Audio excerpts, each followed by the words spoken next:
The Catskills is a mountainous recreational region of southeastern New York.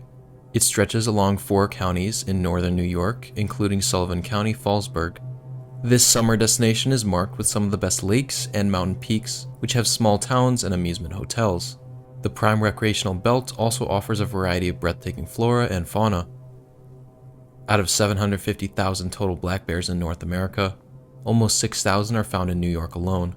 Likewise, in Sullivan County, there have been a lot of bear population influx in the late 90s and early 2000s. However, despite regular human-bear interactions, very few fatal incidents have occurred. Unfortunately, the safe streak took a ruthless turn on August 19, 2002, when a 170-pound black bear stole and killed a 5-month-old baby while the family was enjoying its holiday. The family of 5, father Pincus Schwimmer, mother Rachel Schwimmer, and 3 of her kids, 4-year-old Joseph, 2-year-old Shia, and the 5-month-old baby girl Esther, were playing in the Catskills bungalows for their summer holidays. Initially, their experience was very positive. They spent some good family time together, where the kids played and enjoyed the natural suburb of southeastern New York. But a random afternoon in August, a tragedy would affect them for the rest of their lives. On August 19, 2002, the Schwimmer family was staying in their summer resort with the family members and friends staying in the neighborhood. When around 2 p.m., mother Rachel was playing with 2 of her kids, Joseph and Shia, and Esther was dozing in her stroller in front of their stay place while the father was out somewhere in the neighborhood.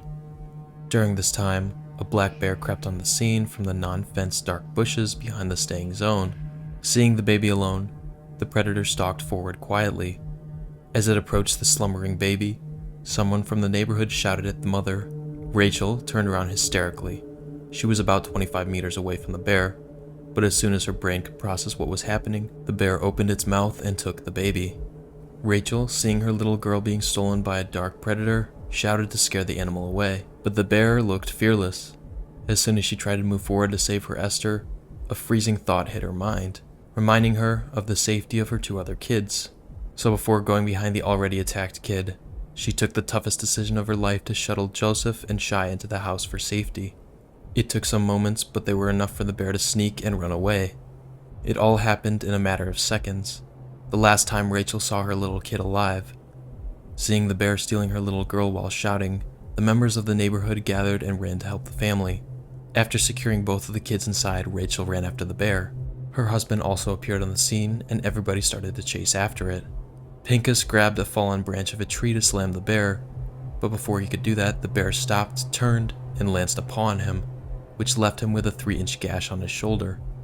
The crowd chasing started throwing stones at the bear. Some of the shots were straight on the head, and after about 15 minutes of chasing, hollering, and throwing stones at the bear, the efforts ended successfully.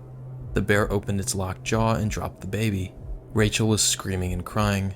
Pincus was on the ground, and the bear ran away into the woods after dropping the kid. Newborn Esther was brutally mauled. There were clear bite marks on the head and neck, and the baby was not conscious. The family wrapped her in a towel and called emergency help. The authorities responded quickly, and within 5 to 10 minutes, an ambulance was provided. The couple rushed to the Ellenville Regional Hospital, but it was too late. After about an hour of the horrible incident at 3 p.m., baby Esther was declared dead by the hospital's first aid nursing staff. The cause of death was severe penetrating trauma to the brain and throat tissues due to a bite on the head and neck. The medical staff also said that baby Esther died only a few moments after getting picked up by the bear.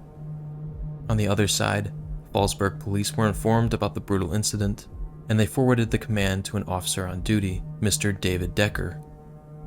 The neighbors of the Schwimmer family told David about the location from where the bear stole the kid and pointed towards the woods where it disappeared.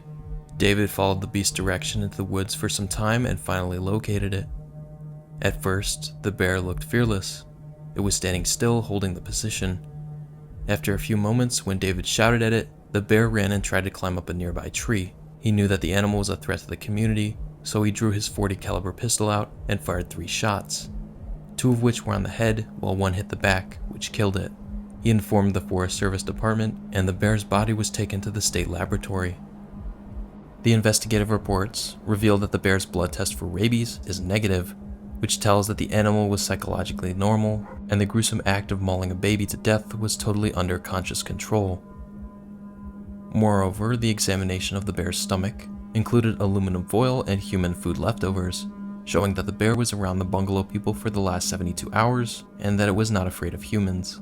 The investigation team also explained to the aggrieved family that bears are usually afraid of humans. Some of them even act like big chickens. They keep themselves away from human areas, but in particular, this one was staying close to the human community for a long time and was possibly habituated and conditioned to garbage, so that's why I wasn't scared. This is the reason the predator stepped forward to steal the infant in broad daylight without the fear of being attacked by the opposite party. The investigative chief, Mr. Lawrence, said that black bears are common in Catskills, so much so that Fallsburg police get dozens of weekly reports of bears destroying garbage cans and fiddling with bird feeders. But the attack on Esther Schwimmer is one of the first ever gruesome encounters in the New York area in which a bear has killed a human.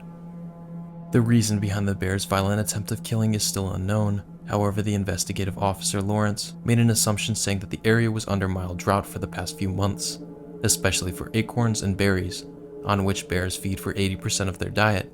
This can be an excuse for the bear to steal an easy target, which was an open, unprotected infant placed close to its wander area.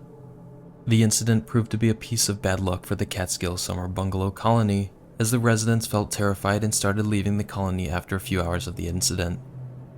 There were also rumors about the presence of other bears near the residential colony, which terrified the people. However, the security authorities acted instantly to locate any of the bear possibilities, but officers explained to the investigation team that they found nothing. The officers of the colony, along with security and wildlife officers, told the public not to leave the colony as everything was under control, but still, there was terror everywhere, and people were not ready to sit back. Thank you all for watching and listening to this tragic event. Hopefully this video will help raise awareness, but if you enjoyed the video, please subscribe to the channel, and I will see you all in the next one.